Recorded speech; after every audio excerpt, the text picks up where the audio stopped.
Hyperinflation. Weimar Germany, 1923. This is the blueprint. Every hyperinflation since has followed this exact script.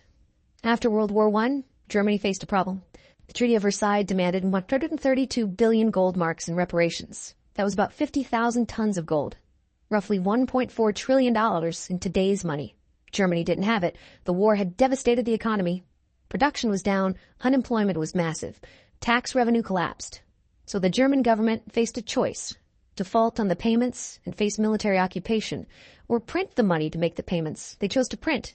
And this is where every hyperinflation begins, with a government that cannot or will not live within its means. At first, it seemed manageable. The Reichsbank began expanding the money supply in 1919. Prices rose, but not catastrophically. The government told people it was temporary, necessary to rebuild the country. Trust the process.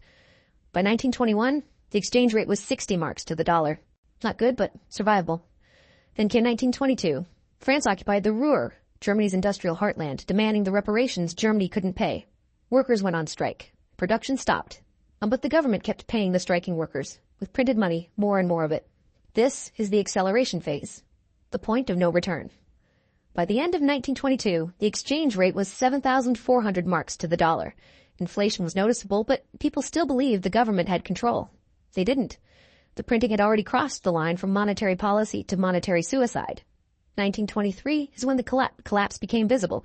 January, 17,000 marks to the dollar. July, 350,000 marks to the dollar. August, 4.6 million marks to the dollar. October, 25 billion marks to the dollar. November, 4.2 trillion marks to the dollar. Let's make that real. In January 1923, a loaf of bread cost 250 marks. By November, that same loaf cost 200 billion marks.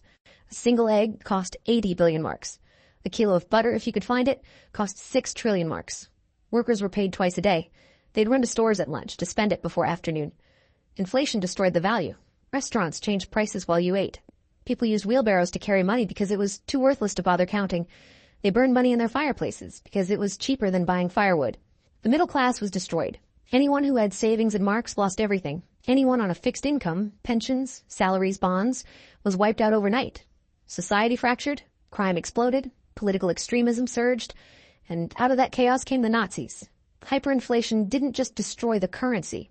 It destroyed the social fabric. It destroyed faith in government and markets and the future itself. Germany swore they'd never let it happen again. But 85 years later, another country followed the exact same script. Zimbabwe, 2000s. A country with good infrastructure, educated population, and massive agricultural exports. The breadbasket of Africa. Then Robert Mugabe's government made a series of decisions that would destroy the economy.